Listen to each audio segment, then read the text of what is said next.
A continuación, la doctora María Luisa Matoses nos va a hablar de nefronoptisis y ciriopatías. Es pediatra de la sección de nefrología del Hospital La Fe.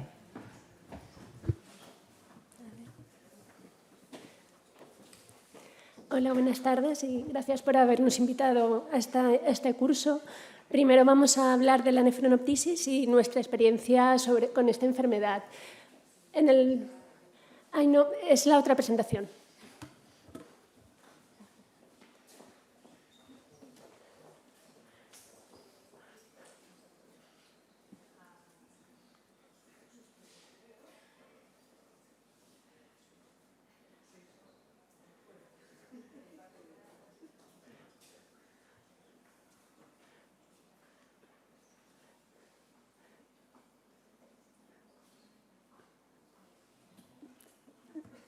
No, tampoco. A ver. Es esta sí. Vale. En primer lugar, voy a presentar dos casos clínicos. El primer niño es un niño de 6 años que estaba comunicado antecedente, era que estaba controlada por asma alérgico y le hacen una analítica de control por su patología y se ve que tiene era un niño sano. En teoría, y se ve que tiene una enfermedad renal crónica ya prácticamente estadio G5, con datos de cronicidad, con anemia, hiperparatiroidismo. En el sedimento urinario únicamente destacaba una hipostenuria, no había datos de glomerulopatía, y se hizo una ecografía renal donde había unos riñones, se ve en la imagen, unos riñones ecogénicos con pérdida de la diferenciación. Corticomedular y sin quistes y de tamaño normal. En la exploración física no había nada de interés, no había malformaciones asociadas. Registrando a los padres, era un niño que desde siempre bebía mucha agua, tenía poliuria y entonces durante el estudio antes del trasplante se hizo el estudio genético donde se confirmó la sospecha inicial de nefronoptisis juvenil cuando encontramos una mutación en hemocigosis en el gen NPHP1. Se realizó un trasplante anticipado de donante fallecido a los 7 años y medio, que es funcionante en la actualidad después de 2 años y medio. El segundo caso es un niño de 15 días de vida que ingresa en neonatos como un estudio de una colestasis intrahepática. No había consanguinidad en la familia ni otros antecedentes familiares de interés. En el estudio de extensión por esta colestasis vimos que tenía unos riñones ecogénicos con pérdida de la diferenciación corticomedular y ya desde el nacimiento presentaba datos de enfermedad renal crónica. En el estudio de malformaciones asociadas presentaba una miopía magna, un genuvaro, otras alteraciones óseas como costillas anchas, pectus excavatum y falanges en cono. Inició la diálisis peritoneal antes de los 2 años y recibió un trasplante hepatorenal por la colestasis intrahepática a los 2 años y medio, que es funcionante en la actualidad y ahora mismo tiene 17 años. En ese momento no disponíamos del estudio genético y después del trasplante se realizó el panel de nefropatías, donde se confirmó una nefronoptisis tipo 12 presentando una mutación en el gen TTC21B.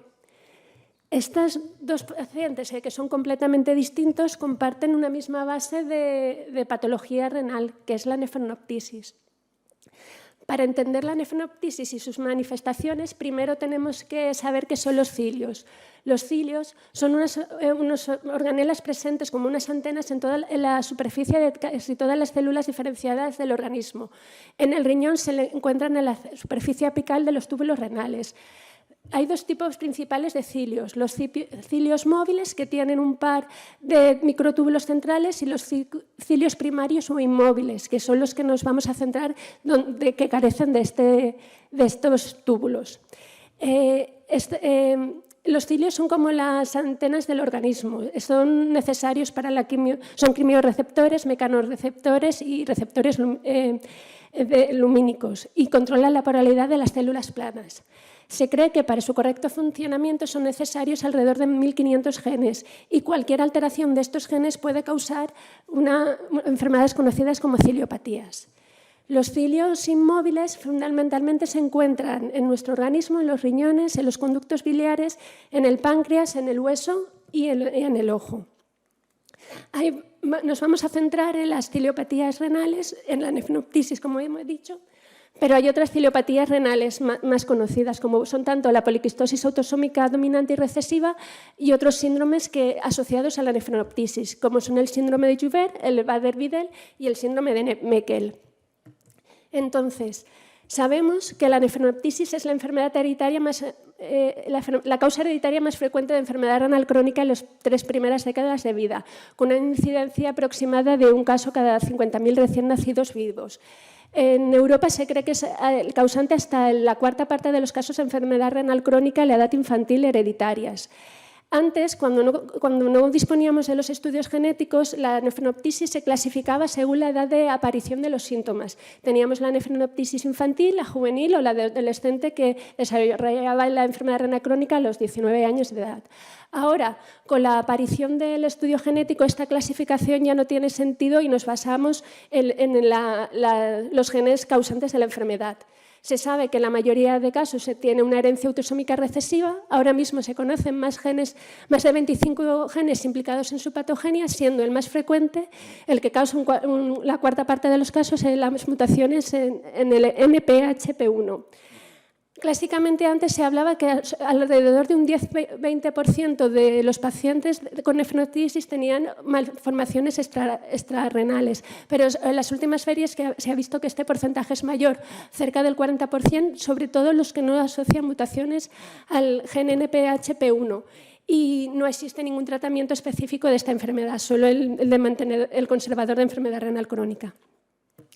Entonces, como hemos dicho, que afecta además el riñón a otros órganos, siendo típicos la afectación ocular, la degeneración retiniana, la aparición de retinitis pigmentaria o la apraxia oculomotora. En el hueso, fundamentalmente, afecta a los huesos largos, es típica la polidactilia y la alteración de la caja torácica. En el hígado es muy típico la fibrosis hepática y, aunque clásicamente en el sistema vascular se describía que podía aparecer el situs inversus, aunque no es tan típico, o hipertensión o defectos en los ventrículos.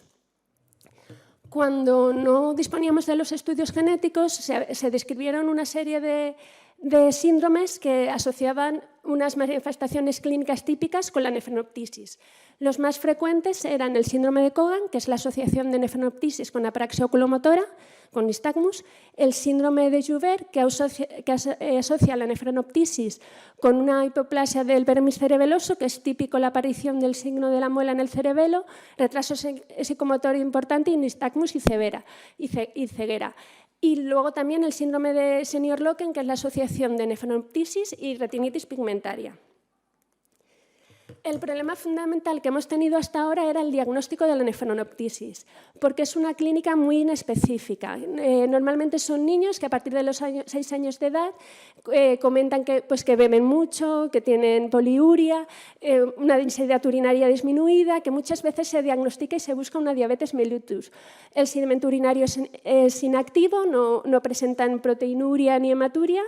Y es típico ya en el momento de diagnóstico de datos de enfermedad renal crónica como la anemia o el retraso del crecimiento. Entonces, clínicamente, normalmente el diagnóstico de una nefronoptisis es casual. Aunque clásicamente la nefronoptisis se clasifica dentro de las enfermedades quísticas renales, la realidad es que los quistes, que no en todos los casos aparecen quistes y si aparecen es en las formas tardías. Normalmente son riñones hipercoegénicos con pérdida de la diferenciación corticomedular y de un tamaño normal. Y aunque la biopsia renal nos puede dar el diagnóstico, es típico los hallazgos de la interrupción de la membrana basal, la afectación tubulointesticial, realmente incluso en fases avanzadas puede no ser compatible y ahora mismo no está indicada, salvo que tengamos dudas en el diagnóstico, no podamos acceder al estudio genético. Entonces, como he dicho, el estudio genético ha cambiado la valoración y el diagnóstico de la nefronoptisis. Esto es el protocolo de estudio de nefronoptisis del Hospital La Fe. En el primer lugar, se realiza un MLPA buscando una de lecciones o duplicaciones en el gen NPHP1, que es el más frecuente afectado. Si no conseguimos hacer un diagnóstico, ya pasan a la realización de un exoma clínico, y si en ese momento no conseguimos el diagnóstico, ya evalúan la variación en el número de copias buscando elecciones o duplicaciones en los exones de los genes relacionados. Gracias al estudio genético hemos podido diagnosticar casi el 70% de las nefronoptisis, pero cabe recordar que una mutación genética no compatible no excluye el diagnóstico. Entonces, ¿por qué es importante el estudio genético en esta enfermedad, además del diagnóstico? Porque dependiendo del gen mutado podemos saber que, si la supervivencia renal va a ser más o menos larga, es decir, los genes... las personas que tienen mutación en el gen NPHP3 son los que peor supervivencia renal tienen, y además, aparte del gen mutado, es importante el tipo de mutación, porque las mutaciones truncantes dan fenotipos más graves con mayor manifestaciones extrarrenales asociadas, además de peor supervivencia renal, y como es el caso también del gen NPHP3. Entonces, cabe recordar y es importante que no existe una relación genotipo-fenotipo en esta enfermedad. Por lo tanto, un gen mutado no se relaciona con una enfermedad con un único síndrome. Por ejemplo, el gen NPHP1, que es el más frecuente asociado a la nefronoptisis, puede cursar con nefronoptisis puramente renales, asociarse al síndrome de Joubert, al síndrome de Senior-Loken o al síndrome de Cogan.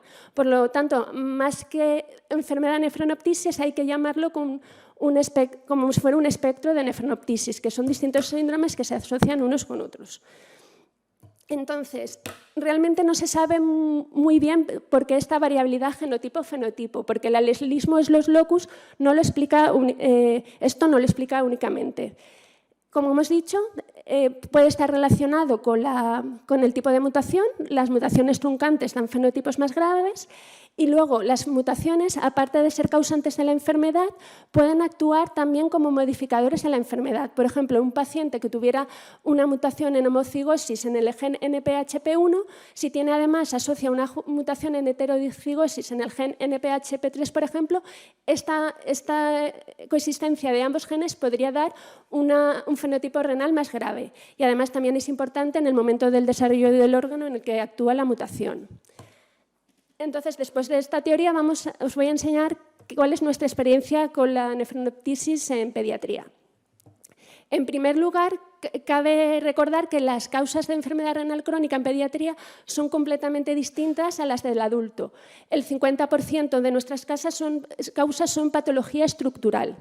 Y dentro de todas, el 15% nosotros antes los diagnosticábamos como displasia renal sin neuropatía. Pero eso no es un diagnóstico per se, realmente es un diagnóstico morfológico. Son niños que tienen una malformación renal que no se asocia con una malformación urológica. Entonces, para nosotros eso es un cajón desastre, que no teníamos antes un diagnóstico. Pero gracias a la existencia del panel genético de nefropatías, hemos podido diagnosticar al 80% de estos pacientes que antes estaban diagnosticados de displasia renal. La mutación o la enfermedad más frecuente que tenemos son las nefronoptisis, pero también hemos podido diagnosticar a pacientes diagnosticados de síndrome de PAX2 con mutaciones en el HNF-beta1 y otros genes. Entonces, ahora os voy a presentar nuestros pacientes diagnosticados de nefronoptisis. Desde el año 76, que nosotros tenemos, que se abrió el servicio, tenemos 35 pacientes diagnosticados o sospecha de nefronoptisis. Si os fijáis en esta gráfica, con las líneas rojas están los pacientes confirmados de nefronoptisis y con las líneas azules los pacientes que teníamos sospecha de nefronoptisis. Si vemos, en los 15 últimos años están agrupados la mayoría de los diagnósticos. Esto no es porque antes no se conociera la enfermedad o no se sospechara, es que porque no tenían acceso a estudios genéticos no podíamos diagnosticar la enfermedad. Entonces, de estos 35 pacientes diagnosticados, nos vamos a quedar solos con los 24 que tenemos una confirmación del diagnóstico, o tienen un estudio genético compatible, o una biopsia compatible, o están diagnosticados de síndrome de Joubert, o son familiares de enfermos confirmados. Entonces, tenemos 24 pacientes de 23 familias, hay 2 hermanos, hay antecedentes de consanguinidad en 5 familias, probablemente será mayor porque en algunas ocasiones no lo preguntamos. Luego desarrollaré esto, pero no hay antecedentes de nefropatías, pero sí hay antecedentes familiares de síndromes poliformativos. Y como he dicho, sigue una herencia autosómica recesiva, por lo tanto no hay predominancia entre el hombre y mujer, y la raza más frecuente es la caucásica, seguida de pacientes de origen árabe. Como he dicho, nuestros pacientes se diagnostican a los 8 años de edad, con la edad típica del diagnóstico de la nefroptisis, y en casi la mitad de los casos el diagnóstico fue totalmente causal, por una analítica realizada por un síndrome febril o por una analítica que realizó el pediatra. Solo hay 2 casos de diagnóstico prenatal que se asociaban a malformaciones extrarrenales graves. Hay otros 4 casos de estudios de extensión por estudio de patología hepática o retraso psicomotor o síndromes poliformativos, y como clínica nefrológica pura, solo 7 pacientes. Realmente, solo 2 debutaron con sintomatología urémica, con edema agudo de pulmón o realmente otro niño prácticamente con un coma urémico, y ya luego la otra clínica nefrológica es mucho más inespecífica, como deshidratación en la época neonatal, astenia o por estudio de poliuria polidipsia. El filtrado ya... Casi todos los pacientes al debut presentaban una enfermedad renal crónica avanzada con un filtrado mediano de 18 mililitros minuto, 1,73 metro cuadrado. Solo uno pudo diagnosticarse con una enfermedad con una función renal normal. Valorando las manifestaciones que presentaban estos pacientes, casi todos presentaban poliuria polidipsia por la incapacidad de concentración urinaria. 5 habían sido valorados en algún momento por retrasos de crecimiento, pero si miramos en esta gráfica he presentado las medianas de sus percentiles, vemos que son niños bajitos y delgados, que ya todos tenían datos de retraso del crecimiento. En el debut todos tenían anemia, 3 requirieron transfusión de concentrado de hematíes y ya había datos de cronocidad, como todos presentaban hiperparatiroidismo, y 10, la mitad, presentaban hipertensión arterial al debut. Nuestros pacientes tienen mayor afectación extrarrenal que el porcentaje de series publicadas. Alrededor de un 60% tienen otras malformaciones, sobre todo, como decían, con los pacientes con mutación diferente al NPHP1. Y además, 8 pacientes presentan malformaciones en 2 o más órganos, además del riñón.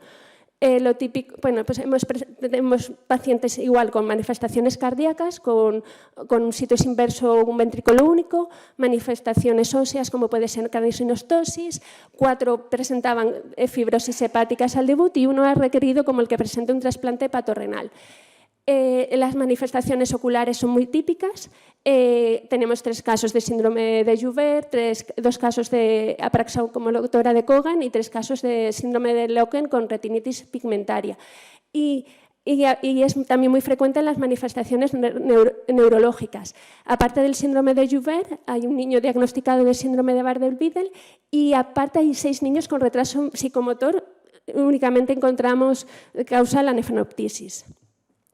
La ecografía, como dice la literatura, es muy inespecífica. La mayoría no tienen quistes renales, la mayoría son riñones ecogénicos de tamaño normal con pérdida de la diferenciación corticomedular, y sí que es verdad que riñones con tamaño pequeño, con menores del percentil 3, debutaron con enfermedad renal crónica avanzada.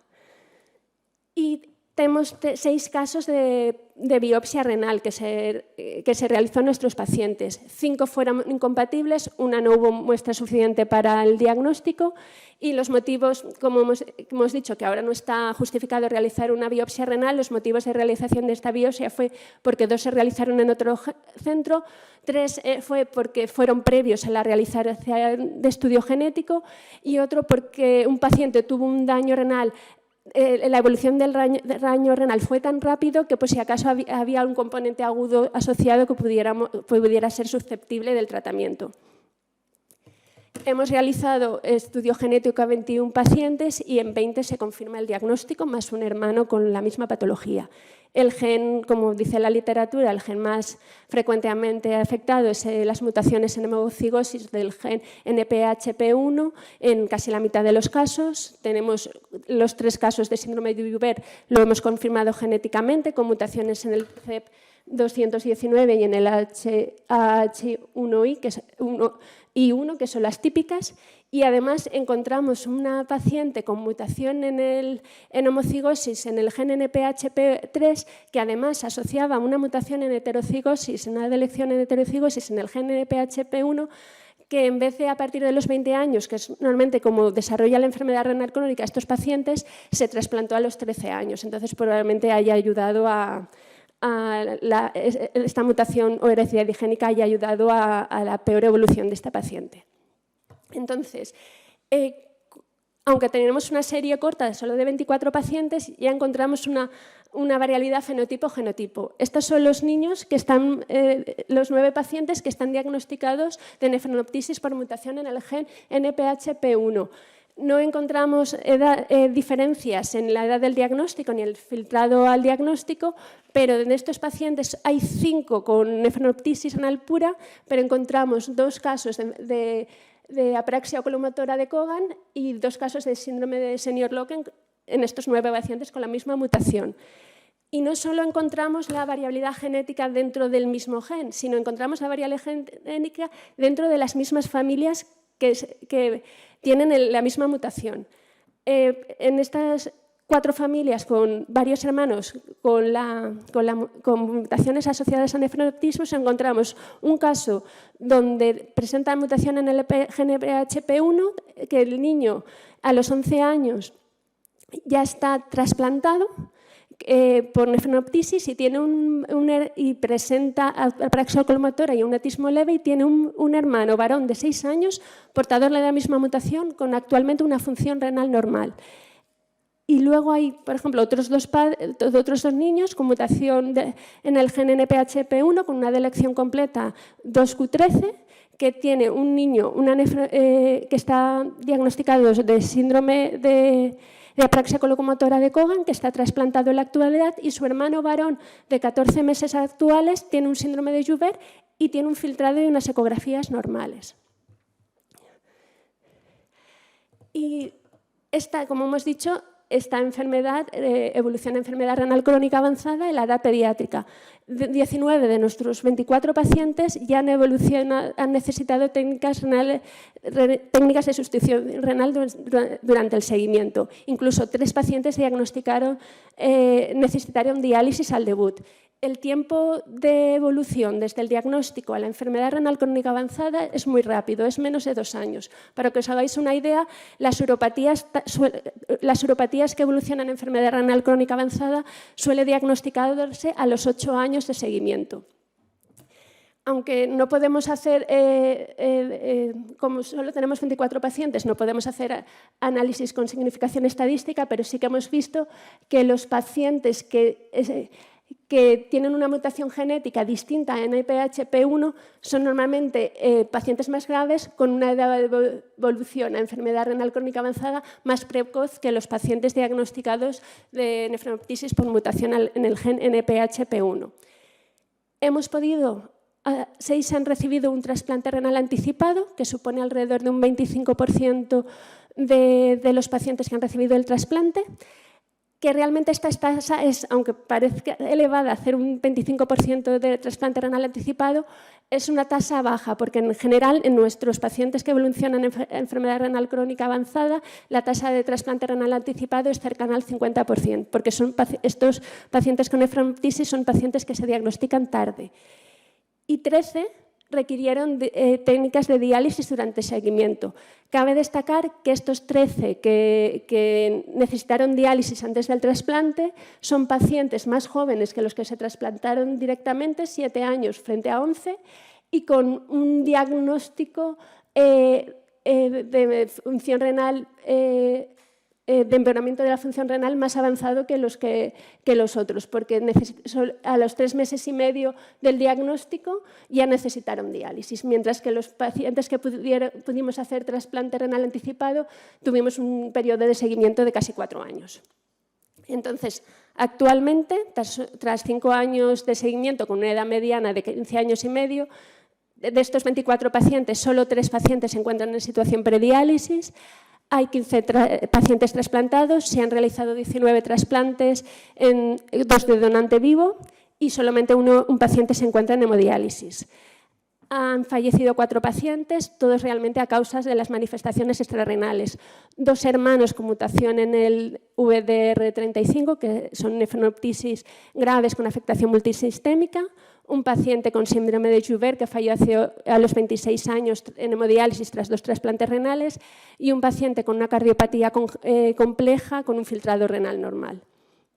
Entonces, como conclusión, el avance de los estudios genéticos ha permitido identificar la causa de la genética en enfermedades renales estructurales, permitiendo el diagnóstico en el 65% de los casos.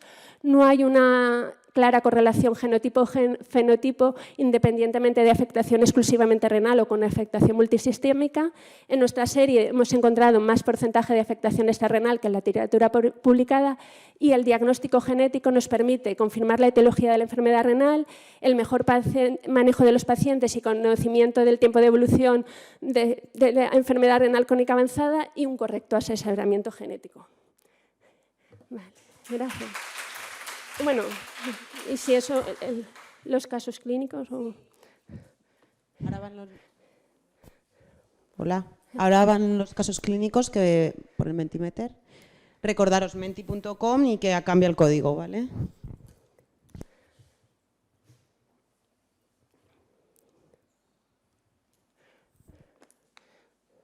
El primero.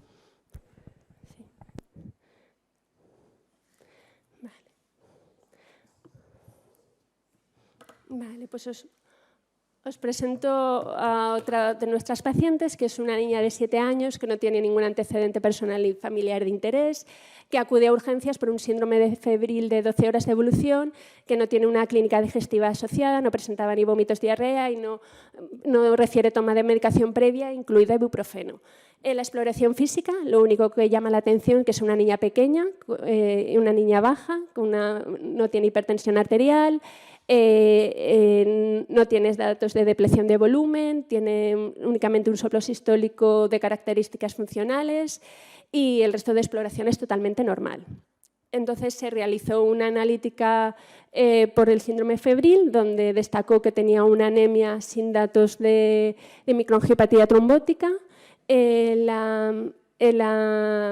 tenía una enfermedad renal crónica avanzada con una creatinina de 4,5 y datos de conocibilidad como una PTH de 550. La gasometría tenía acidosis metabólica y destacaba en el sedimento urinario una hipostenuria sin otros datos de actividad glomerular. Se realizó una ecografía renal donde vimos unos riñones ecogénicos de tamaño normal con pérdida de fibración corticomedular y sin presentar lesiones quísticas. Entonces, ¿cuál de estas actitudes no tomaríamos de inicio? La A es, sospechamos una nefritis tubulointestinal aguda, por lo tanto, realizamos una biopsia renal urgente. La B es, reusteamos a los familiares buscando datos de afectación renal evolutivos. C, realizamos un fondo de ojo o D, realizamos una ecografía abdominal para descartar fibrosis hepática.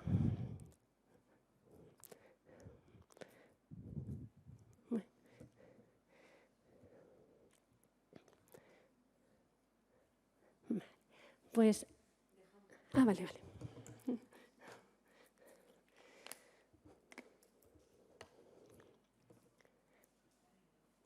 Bueno, eso es un error porque la que no realizaríamos inicio sería no realizaremos una biopsia renal urgente porque sí que hay datos de afectación renal de larga evolución. Presentaba poliuria, polidipsia desde siempre, tenía como hemos dicho, era una niña pequeña y había iniciado seguimiento por el endurecimiento de la talla y había datos de hiperparatiroidismo y una anemia bien tolerada. Le hicimos un fondo de ojo, no había datos de afectación ocular, no había retinitis pigmentaria y en la ecografía no había datos de fibrosis hepática. Entonces se solicitó, ante la sospecha de una enfermedad renal crónica, solicitamos un estudio genético en nefropatías y encontramos una mutación en homocigosis en el gen NPHP1, confirmando el diagnóstico de nefronoptisis juvenil. Por lo tanto, con respecto al estudio genético de las nefronoptisis, ¿cuál es la respuesta falsa? La primera, la A, es que es necesario hacer un array genético para detectar la mutación causante. La B es la mutación genética más frecuente que es la que afecta al gen NPHP1. El estudio genético nos permite el diagnóstico del 70% de nefronoptisis, o no existe una clara relación fenotipo-genotipo en esta enfermedad.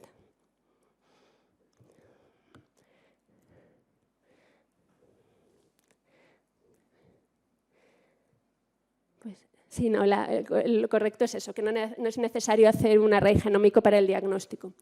Entonces, esta niña ya tenía datos de enfermedad renal crónica avanzada al debut, estuvo 14 meses en diálisis peritoneal y se realizó un trasplante renal entonces de donante fallecido que mantiene en la actualidad con una función renal normal.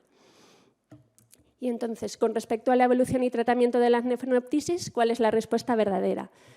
La A es que existe riesgo de recidiva en el riñón trasplantado. La B, que está contraindicado el trasplante renal de donante vivo de un familiar portador de la mutación. La C, la hemodiálisis es el tratamiento renal sustitutivo de elección. Y la D, que no hay un tratamiento específico frente a la nefronoptisis.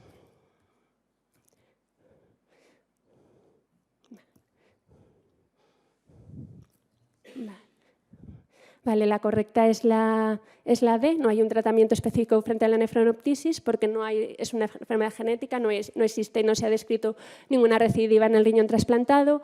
En teoría, un paciente portador únicamente en heterocigosis de la mutación es un paciente sano, por lo que se puede trasplantar sin ningún problema. Y en pediatría, realmente es la diálisis peritoneal de tratamiento renal sustitutivo de elección. Entonces, la correcta era la D. Y nada, muchas gracias.